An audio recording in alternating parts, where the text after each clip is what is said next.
सरेआम social media के माध्यम से समाज के सभी वर्गों को जाति सूचक शब्दों का प्रयोग कर गाली गलौज करने से जो साहेबगंज और पारू का माहौल खराब हुआ है, वैसे लोग जो स्वयं अपराध में आकंठ डूबे हुए हैं और वे समाज के जनप्रतिनिधि और सामान्य सोशल कार्यकर्ताओं को जाति सूचक शब्दों का प्रयोग करके गाली गलौज करते हैं। पूर्व मंत्री इंजीनियर अजीत कुमार यहाँ पे पहुंचे एसएसपी कार्यालय और आईजी कार्यालय में, और आप सभी दर्शकों को पता होगा कि जिस प्रकार से बिहार में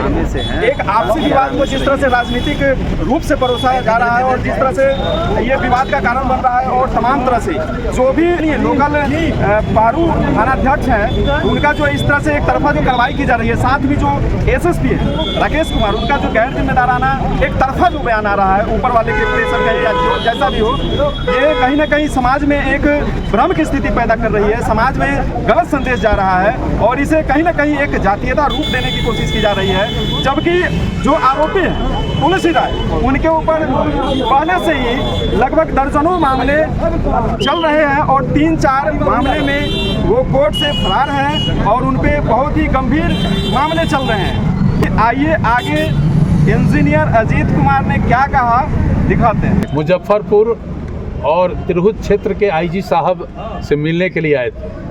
हम न किसी के पक्ष में गए थे न किसी के विपक्ष में गए थे। हम लोग जो साहेबगंज और पारू की स्थिति है हम उससे अवगत कराने आईजी साहब को गए थे। एक व्यक्ति विशेष के द्वारा सरेआम सोशल मीडिया के माध्यम से समाज के सभी वर्गों को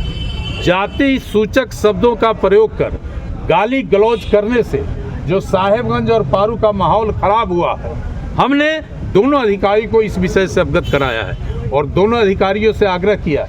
कि वैसे लोग जो स्वयं अपराध में आकंठ डूबे हुए हैं और वे समाज के जनप्रतिनिधि और सामान्य सोशल कार्यकर्ताओं को जाति सूचक शब्दों का प्रयोग करके गाली गलौज कर रहे हैं। पूरे समाज में भ्रम की स्थिति हो गई है, तनाव का वातावरण बनते जा रहा है। इसीलिए हम लोगों ने आईजी साहब से कहा है, सीनियर एसपी साहब से कहा है कि आप तुरंत के तुरंत इस सारे घटनाक्रम पर विशेष टीम गठित करके जांच कराइए और पुलिस जिस तरह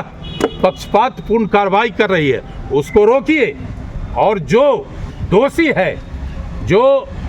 लंबा जिसका आपराधिक इतिहास है, वो व्यक्ति दूसरे को धमकी देकर और हत्या करने और जान मारने की बात कह रहा है, निश्चित रूप से उस पर कार्रवाई करिए। दोनों अधिकारी ने स्पष्ट रूप से कहा है कि हम इस मामले को गंभीरता से देखेंगे। हम लोगों ने यहाँ भी तक कहा है कि पारू के प्रमुख और साहेबगंज के प्रमुख दोनों के घर पर घुसकर पुलिस के द्वारा जो एक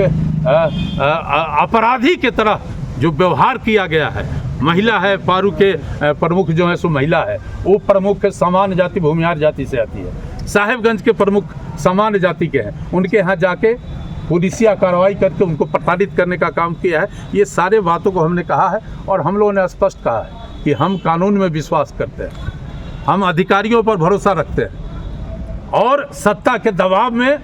अगर प्रशासन जोर जुलूम किया तो हम लोग बैठने वाले भी नहीं, हम लोग लड़ेंगे और हम लोग लड़ाई को अंजाम तक पहुंचाएंगे। साहब ये कौन बात हुआ? संविधान में कहीं लिखा हुआ है किसी का जाति पूछ के आप उसको प्रताड़ित करिए? और सरेआम ये घटना हो रही है, जनप्रतिनिधि अकुला गए हैं,